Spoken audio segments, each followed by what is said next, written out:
할렐루야. 하나님께서 주일 육부에 주실 말씀은 에스겔 37장 15절에서 23절까지 말씀입니다. 우리 한 절 한 절 번갈아 가며 교독하겠습니다. 여호와의 말씀이 또 내게 임하여 가라사대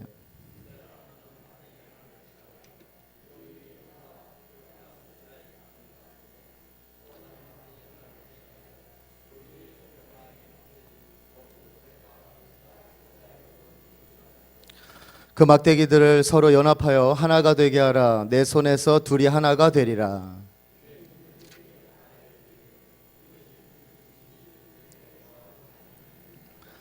너는 곧 이르기를 주 여호와의 말씀에 내가 에브라임의 손에 있는 바 요셉과 그 짝 이스라엘 지파들의 막대기를 취하여 유다의 막대기에 붙여서 한 막대기가 되게 한즉 내 손에서 하나가 되리라 하셨다 하고,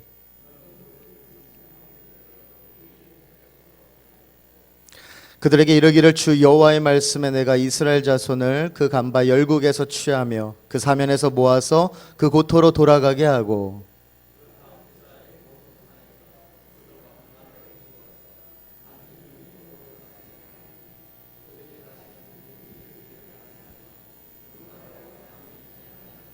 함께 읽겠습니다. 그들이 그 우상들과 가증한 물건과 그 모든 죄악으로 스스로 더럽히지 아니하리라. 내가 그들을 그 범죄한 모든 처소에서 구원하여 정결케 한즉 그들은 내 백성이 되고 나는 그들의 하나님이 되리라. 아멘. 우리 다시 한번 좌우 앞뒤 분들과 인사 나누겠습니다. 주님의 이름으로 사랑하고 축복합니다. 오늘 6부 예배에 에스겔 37장 말씀으로 서로 연합하여 하나가 됩시다라는 주제로 은혜를 나누고자 합니다. 지난 32회 도쿄올림픽 아마 한 번쯤은 다 경기를 지켜본 적이 있으실 것입니다. 잘 마무리되었죠. 17일에 땀과 눈물이 있었던 올림픽 경기를 통해서 우리는 잠시나마 또 하나가 되었고 또 함께 응원하면서 힘과 용기를 얻었습니다. 이 올림픽 경기를 보면서 저는 금메달, 은메달, 동메달 중에 그 동메달의 가치에 대해서 한번 생각해 보게 되었습니다. 이 동메달의 가치와 또 인생에 대해서 한번 생각하고 있는데 저와 비슷한 생각을 가지고 글을 쓴 이 중앙일보 이소영 기자의 글을 보았습니다. 인생은 동메달과 닮았다는 내용입니다. 간략하게 글을 소개하면 동메달은 세 개의 메달 가운데 가장 복잡하고 미묘한 상이다. 선수로선 우선 이겼다, 또 메달권에 들었다는 기쁨이 밀려온다. 하지만 한편으론 그때 그 경기 준결승전만 이겼더라면 금메달을 딸 수도 있었을 텐데 라는 아쉬움이 크다. 수년간의 고된 노력, 또 세계 정상의 벽은 높다는 현실에 대한 깨달음, 그리고 심적인 부담, 또 소진된 체력을 딛고 끝까지 포기하지 않은 투지로 결국 아주 귀하게 얻어낸 그 메달, 그것이 동메달입니다. 이렇게 보면 동메달은 세 개의 메달 중 우리의 인생과 조금 비슷한 것 같습니다. 살면서 1등 또 혹은 2등 이런 사람들이 과연 몇 명이나 될까요? 아무리 노력해도 자신의 모든 능력은 물론 여러 현실의 벽에 부딪히는 사람들이 더 많은 것 같습니다. 하지만 이 선수들을 보면서 또 동메달을 목에 건 선수들을 보면서 개인의 인생 올림픽을 우리가 진행한다고 가정해 보면 우리의 삶도 또 동메달과 같은 느낌을 한 번쯤은 다 받아본 적이 있을 것입니다. 많은 부담이 있었고 또 나도 모르게 어느덧 나이가 숫자에 불과하지만 어느덧 그 나이로 소진된 체력이 또 있었고 또 힘든 노력에도 내가 원하는 결과가 있었지만 결과가 내가 원하는 것이 아니라 그냥 그대로 있었던 적 한 번쯤은 다 있으셨을 것입니다. 그러나 저와 여러분의 애씀을 주님께서 다 지켜보셨습니다. 우리가 살아가면서 3등이면 어떻고 또 4등이면 어떻습니까? 때로는 경기에 들어가서 첫 번에 예선 탈락, 또 예선 탈락하면 좀 어떻습니까? 결과를 떠나서 저와 여러분의 생명력 넘치는 진심 어린 그 걸음이었다면 주님께서는 다 지켜보시고 우리를 쉴만한 물가로 인도해 주실 줄로 믿습니다. 그러기에 여러분의 인생 올림픽은 각자 자신의 삶에서는 실패한 것 같아도 주님 보시기에는 성공이고, 앞으로 더 하나님이 기뻐하시는 서로 연합하고 또 하나가 되어서 나아간다면 상상하지 못한 좋은 것으로 응답하실 하나님의 은혜가 넘치는 울산감리교회가 될 줄로 믿습니다. 이어서 올림픽이 끝났다고 해서 끝난 것이 아니죠. 이제 또 8월 24일부터 9월 5일까지 많은 사람들은 아마 그때가 뭔지도 잘 모를 텐데 제16회 또 도쿄 패럴림픽이 있습니다. 14개 종목에 86명의 출전하는 선수들을 위해서도 한번 힘내라고 응원해 주시면, 장애인으로서 또 평범한 사람으로서 우리가 또 하나가 되어 온다면 나라의 국력과 또 나라의 여러 가지 안정과 여러 가지 복지까지 우리가 하나가 된다면, 이 76주년을 맞이한 광복절을 기념하여서 더 하나님의 놀라운 역사가 일어날 줄로 믿습니다. 시편 94편 우리 17절에서 19절 말씀 화면 보시고 함께 읽겠습니다. 여호와께서 내게 도움이 되지 아니하셨다면 내 혼이 벌써 정막 중에 처하였으리로다. 여호와여, 나의 발이 미끄러진다 말할 때에 주의 인자하심이 나를 붙드셨사오며 내 속에 생각이 많을 때에 주의 위안이 내 영혼을 즐겁게 하시나이다. 아멘. 본문 말씀으로 들어가면요, 에스겔 선지자를 통해서 주신 포로 중에서도 회복을 약속해 주신 하나님의 말씀입니다. 그 회복은 아픔에서 벗어나게 해주시고 또 그 민족의 한 왕이 다스리게 될 것이라는 아주 귀한 약속의 말씀입니다. 하나님께서 그들을 위해 허락하신 하나님의 아들이 그들의 통치자임을 알려주시는 말씀입니다.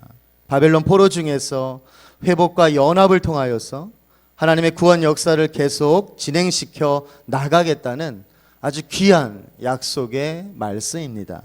17절 말씀을 함께 읽겠습니다.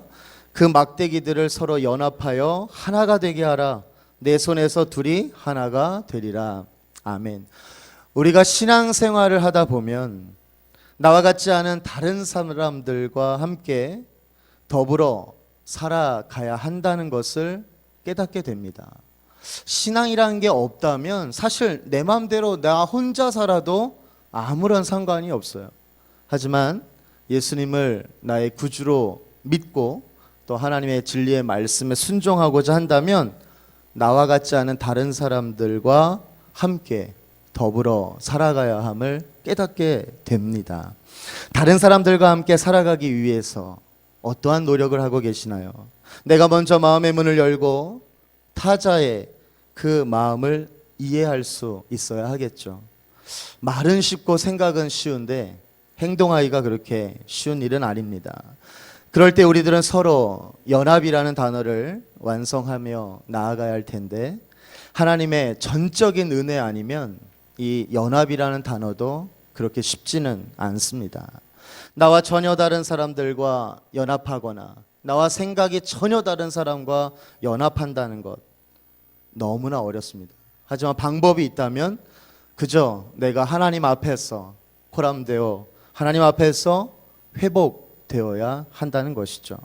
하나님과 나와의 관계가 회복되어서 먼저 하나님과 나와의 충분한 사랑의 소통이 완성되어지면 우리들은 어느 누구 이웃과도 다 소통할 수 있습니다. 이것이 지금 안 된다고요? 그러면 아직 하나님과 나와의 관계가 아직 2% 부족하다고 생각하시고 계속해서 먼저 하나님의 은혜를 사모하셔서 회복의 역사를 받아들이시기를 주님의 이름으로 축복합니다. 본문 말씀을 통하여 하나님 안에서 하나가 되는 삶, 그리스도 안에서 어떻게 살아갈 것인지를 함께 나누고자 합니다. 에스겔서는 좀 역사 공부를 좀 해야 이해가 쉽습니다.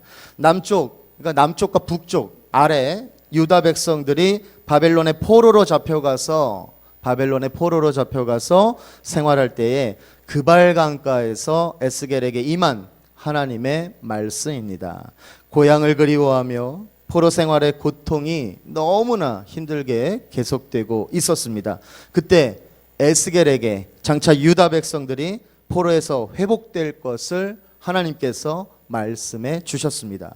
그 회복해 주신다는 확실한 두 가지 징조를 주셨습니다. 첫째는 1절에서 14절까지의 마른 뼈 골짜기에 대한 환상이고요. 두 번째는 15절에서 28절까지 두 막대기가 하나 되는 환상입니다.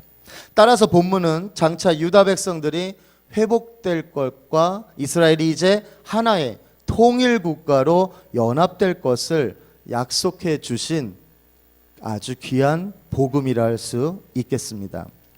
15절에서 17절에 두 막대기가 하나 됩니다. 여호와의 말씀이 또 내게 임하여 가라사대라는 말씀으로 시작하고 있는데요. 유다 백성들이 자신들의 죄 때문에 하나님의 심판으로 바벨론에 잡혀왔어요. 그러나 하나님은 그 포로 기간에도 하나님께서는 여전히 보호하시고 인도해 주셨습니다. 에스겔 선지자를 통하여서 하나님께서 말씀하셨습니다. 이것은 축복입니다. 우리들에게 주의 종을 통해서 여전히 하나님의 말씀을 주신다는 것은 하나님께서 나와 우리 가정을 축복해 주신다는 그 믿음도 생길 수가 있는 것이죠. 즉 에스겔을 통하여서 하나님께서 말씀하신 것이 놀라운 은혜의 축복의 통로가, 우리도 이것을 똑같이 하나님의 말씀을 받아들인다면 내가 있는 곳, 또 내가 속한 그 아름다운 가정도 축복해 주신다는 것입니다. 본문의 말씀을 이해하기 위해서 상황을 이해할 필요가 있는데, 이스라엘은 남쪽과 북쪽으로 갈라졌어요. 이것을 분열 왕국이라고 합니다. 남쪽은 유다 지파에 또 베냐민 지파로 구성되어 있습니다. 그래서 남쪽 하면 왜 유다냐면 유다 지파, 그리고 베냐민 지파는 좀 막내격이라서 좀 약간 말을 많이 안 하는 것 같아요. 그래서 남쪽은 유다 지파와 베냐민 지파로 구성되어 있고, 나라 이름을 그냥 남쪽 유다라고 했습니다.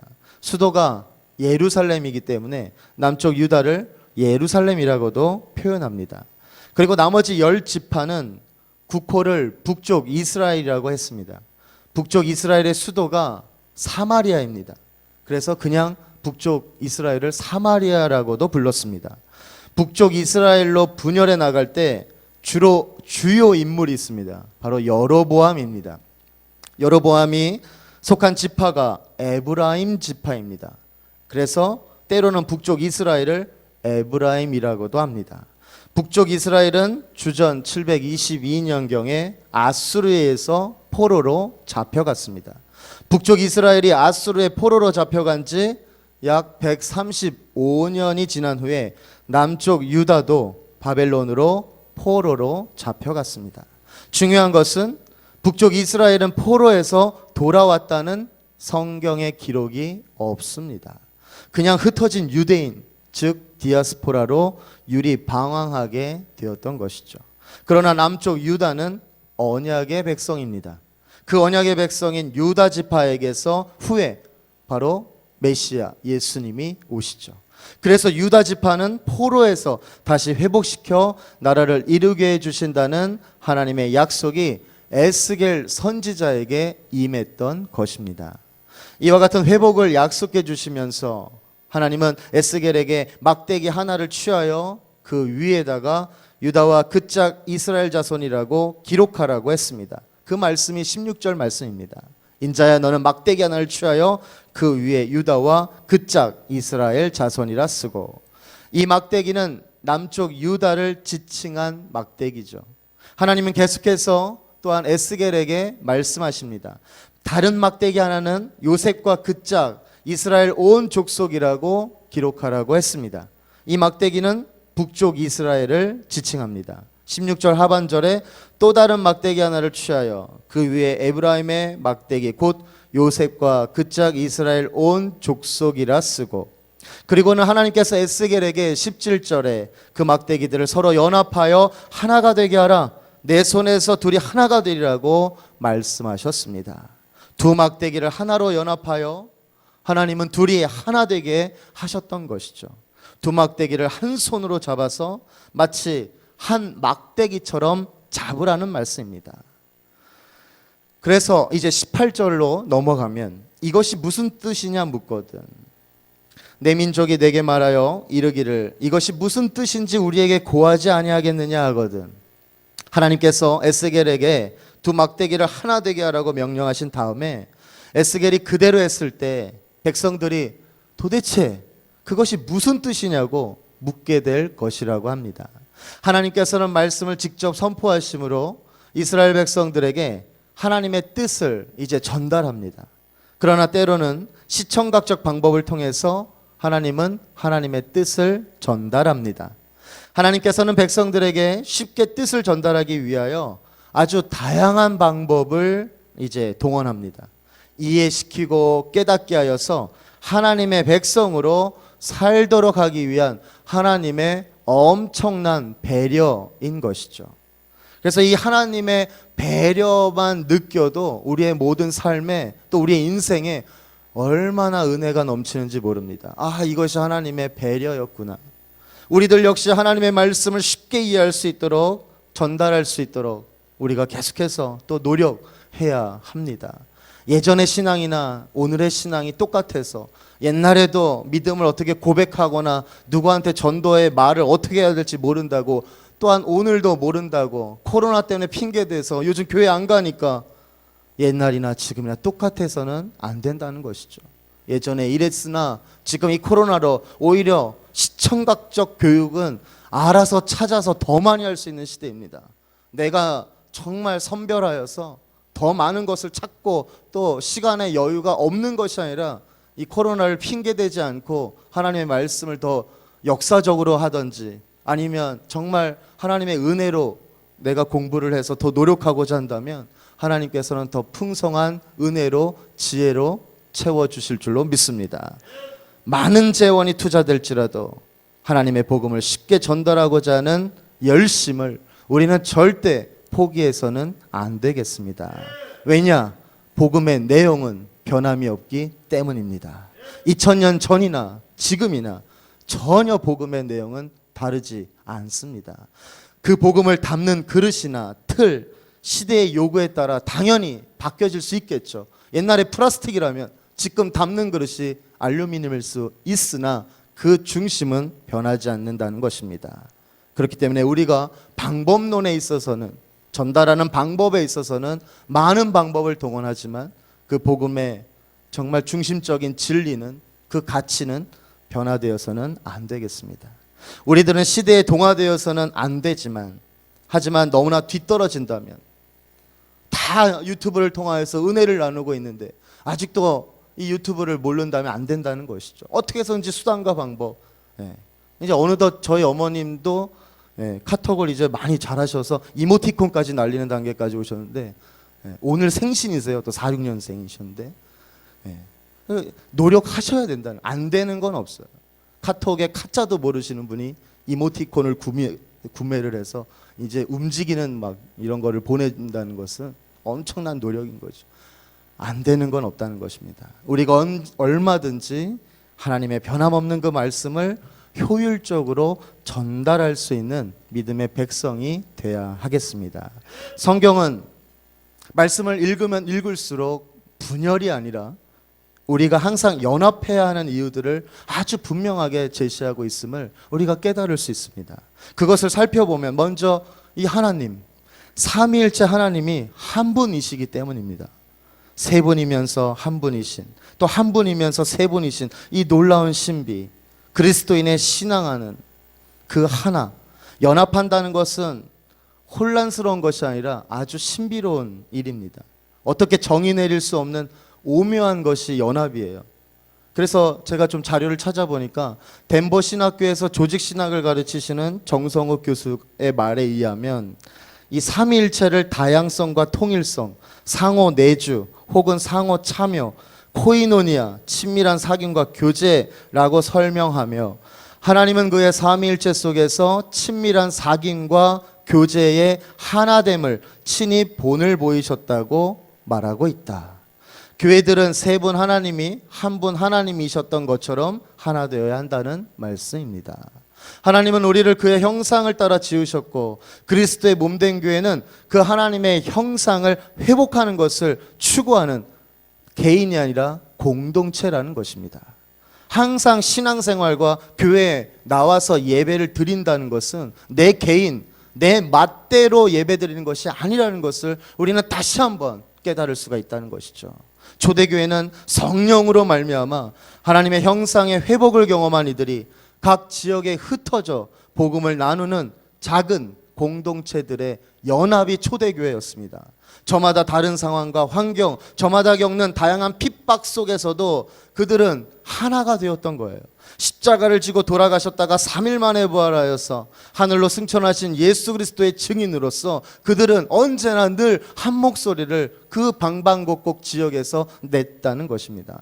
모두 함께 하나 되어 올라가신 그대로 다시 오실 주님을 기다렸다는 것이죠.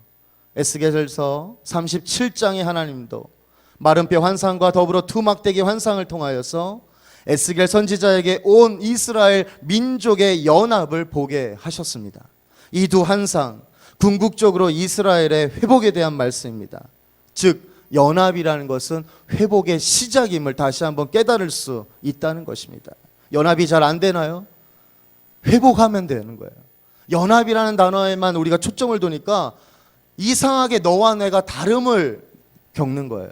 하지만 그 연합보다 회복이라는 단어로 나아간다면 너와 나, 당신과 나가 다름이 있다는 것을 우리가 바라보고 그 다름을 또 인정하며 나아간다면 연합이 쉽다는 거예요. 거기서부터 회복의 역사가 일어난다면 하나님은 분명 교회들을 통하여서 이 땅까지 회복시켜 주신다는 것입니다. 이 땅의 교회들은 나눔이 아니라 사귐이 필요할 때입니다. 76주년 광복절, 이 해방의 자유를 누린 이 날을 맞이하여서 우리는 다시 한번 하나됨이 필요합니다. 거기서부터 이 대한민국과 또 세계 열방의 회복이 아주 하나님의 놀라운 은혜와 성령의 충만함으로 회복이 시작될 줄로 믿습니다. 그래서 우리는 머물러서는 또 안 돼요. 이 울산만 바라보는 것이 아니라 세계 열방을 위해서 그 회복의 영을 계속해서 복음으로 증거해야 될 줄로 믿습니다. 19절에서 23절 말씀을 보면 묻는 백성들에게 이렇게 외치라고 하십니다. 하나님께서는 에스겔 선지자에게 두 막대기가 하나 되게 하도록 명령합니다. 백성들은 그것이 무슨 뜻이냐고 묻게 될 것인데 이제 에스겔 선지자에게 말 그대로 얘야 자세히 가르쳐줘라. 어떻게 가르칠 것인지 그 내용까지 하나님이 일일이 다 꼼꼼하게 가르쳐 주셨습니다. 첫째, 에브라임과 유다의 막대기를 하나 된 것처럼 하나님께서 하나 되게 해주시겠다고 합니다. 19절 그리고 북쪽 에브라임 지파와 남쪽 유다의 막대기를 하나 되게 연결시켜 잡게 하심으로 이제 장차 북쪽 에브라임과 남쪽 유다를 하나로 다시 연합시키겠다는 말씀입니다. 이스라엘이 다시는 분열왕국이 아니라 하나의 통일 국가로서 회복될 것을 말씀하고 있는 것이죠. 서로 하나 되고 연합하는 것은 매우 중요합니다. 이것이 남의 가정 또 남의 교회에서만 일어나는 것이 아니라 우리 모든 성도님들이 예수 그리스도 안에서 서로 하나 되게 하신 것을 힘써 지켜야 한다는 것입니다. 서로의 뜻에 맞추어서 우리는 하나의 목표로 서로의 뜻을 늘 같이 할 수 있어야 하겠습니다. 무엇보다 하나의 목표, 하나님의 뜻에 늘 맞추는 그 믿음이 필요한 것이죠. 예수 그리스도 안에서 생각하고 예수 그리스도 안에서 판단하고 또한 예수 그리스도 안에서 우리는 반드시 하나가 될 수 있다는 것입니다. 우리는 서로 화해를 시켜주는 성도들이 되고 또 노력해야 하겠습니다. 이제 20절에서 21절에 보면 포로에서 회복의 약속을 주십니다. 너는 그글 쓴 막대기들을 무리의 목전에서 손에 잡고 그들에게 이르기를 주 여호와의 말씀에 내가 이스라엘 자손을 그 간바 열국에서 취하며 그 사면에서 모아서 그 고토로 돌아가게 하고 하나님께서 포로에서 돌아오게 할 것이라는 아주 귀한 약속을 선포하고 있습니다. 예레미야 선지자에게 약속하신 그 약속 이루시겠다는 거예요. 포로에서 70년이 차면 다시 본국으로 돌아오게 해주시겠다고 말씀하십니다. 우리들은 이 약속이 이루어졌는가를 이제 에스라서와 느헤미야에서 알 수 있는 사람들이 되었던 것이죠. 하나님께서 우리들의 가정을 회복해 달라고 아마 기도를 하고 계시고 또 앞으로도 이 가정의 회복을 위해서도 기도하셔야만 합니다. 우리들의 믿음을 회복하게 해달라고 간절히 기도하시고 우리들이 하나님께 범하여 징계를 받았다면 우리는 돌이켜 회개해야 합니다. 회개하면 하나님께서 우리들을 반드시 용서해 주실 것이기 때문입니다. 우리들을 하나님께서는 버리지 아니하시고 하나님께 회개를 통하여서 하나님은 우리의 기도를 응답해 주시고 회복의 놀라운 축복의 통로로 나아가게 도와주실 줄로 믿습니다. 세 번째, 한 임금이 다스리게 해주겠다고 합니다. 22절에 그 땅 이스라엘 모든 산에서 그들로 한 나라를 이루어서 한 임금이 모두 다스리게 하리니 그들이 다시는 두 민족이 되지 아니하며 두 나라로 나뉘지 아니할지라. 두 나라 두 임금이 아닌 한 나라 한 임금이 다스릴 수 있도록 해주겠다고 약속입니다. 사무엘 선지자에게 약속하신 영원한 나라입니다. 이 나라의 왕, 만왕의 왕으로 오셨던 예수 그리스도입니다. 그 예수님께서 하나님 나라의 통치를 행하실 것입니다. 우리들은 예수님의 통치를 받고 있죠. 하나님 말씀에 따라 한반도에서 자유와 인권이 확대되고 또한 정의와 공정 그리고 사랑과 진실이 예수 그리스도의 이름으로 실현이 된다면 잘 익은 과일이 자연스레 땅에 떨어지는 것처럼 한반도의 자유민주 통일, 우리 민족에게 성큼 다가올 줄로 믿습니다. 갈라진 민족을 하나 되게 하시는 것, 우리의 노력과 뜻이 또 우리의 자체적으로 힘으로 절대로 할 수 없습니다. 우리가 해방을 맞이하여서 다시 한번 통일을 꿈꾸며 이 한반도에 평화가 있기를 원한다면 우리는 하나님의 뜻과 하나님의 그 귀한 말씀에 귀를 기울이고 우리가 무엇을 잘 하고 있는지 또 잘못하고 있는지를 냉철하게 하나님의 은혜로 바라보며 하나님이 기뻐하시는 그 축복의 통로로 우리의 몸과 마음, 영혼까지 변화가 일어나야 될 줄로 믿습니다. 본문 22절의 내용처럼 통일의 꿈을 가진 지도자가 필요한 건데 이 통일의 지도자, 통일 시대를 책임질 강력한 리더십을 세우라고 하는 그 귀한 은혜, 이것을 위해서 우리는 믿음의 자녀들을 위해서도 계속해서 기도해야 될 줄로 믿습니다. 에스겔이 봤던 통일 시대의 지도자, 이제 다윗 후손으로 오실 메시아, 바로 예수 그리스도였습니다. 복음으로도 한반도의 통일을 위해서 기도하는 또 저와 여러분이 되시기를 주님의 이름으로 축복합니다. 이제 23절 마지막에 보면 하나님과 맺은 언약이 회복될 것입니다. 그들이 그 우상들과 가증한 물건과 그 모든 죄악으로 스스로 더럽히지 아니하리라. 내가 그들을 그 범죄한 모든 처소에서 구원하여 정결케 한즉 그들은 내 백성이 되고 나는 그들의 하나님이 되리라. 하나님의 언약을 범함으로 하나님과 당연히 멀어졌던 것이죠. 하지만 징계가 왔었고 심판이 왔습니다. 그러나 이제는 너희가 내 백성이 되고 나는 너희의 하나님이 되어주겠다고 합니다. 예수 그리스도를 의지하고 믿는 자들에게 정죄하지 않겠다는 하나님의 약속, 반드시 오늘의 우리의 삶에서도 이루어질 줄로 믿습니다. 지금은 기적이 필요한 순간인 것 같습니다. 하나님의 손, 창조의 손, 그 손은 능력의 손입니다. 하나님이 손을 대시면 불가능이 다 가능으로 변화됩니다. 망가진 사람도 새롭게 회복될 줄로 믿습니다. 하나님의 손, 그 십자가 안에서 우리를 하나 되게 하십니다. 모든 인생의 문제 과연 뭘까요? 바로 거짓과 죄의 문제입니다. 이런저런 문제 말하지만 내면 깊은 곳에 그 거짓과 또 죄가 있습니다. 죄가 하나님과 나의 사이를, 또한 상대방과 나 모든 사이를 다 갈라놓습니다. 갈래갈래 갈라진 마음속에 죄로 더럽혀져 있다 하더라도 이 죄를 하나님께 다 용서를 구하고 회복되어지면 우리는 서로 색안경을 썼던 것이 안경을 내려놓고 더럽혀진 마음도 깨끗하게 예수님으로 하여금 놀라운 은혜가 넘쳐나고, 예수님은 늘 한 손에는 하나님의 손을 붙잡았다면 나머지 한 손은 사람의 손을 잡았습니다. 십자가만이 하나님의 손으로 나아갈 수 있는 유일한 길이죠. 그 십자가를 중간에 두고 우리는 나 혼자가 아니라 너와 내가 하나가 되어서 만나서 손을 잡고 나아가야 되겠습니다. 사랑하는 성도 여러분, 십자가 안에서 이제 너와 내가, 당신과 나가 하나로 묶어집니다. 우리가 십자가로 돌아간다면 공포의 동굴에서도 나올 수 있습니다. 너와 내가 하나가 되어 또 이 나라 이민족으로 살아가며 하나님 주신 말씀에 순종한다면 우리가 오늘 이 광복 76주년을 맞이한 이 날에 다시 한번 해방이라는 것을 또 바라보고, 이 해방의 뜻은 정치, 경제, 정신 모든 속박으로부터 자유로워져서 사람답게 사는 것을 말합니다.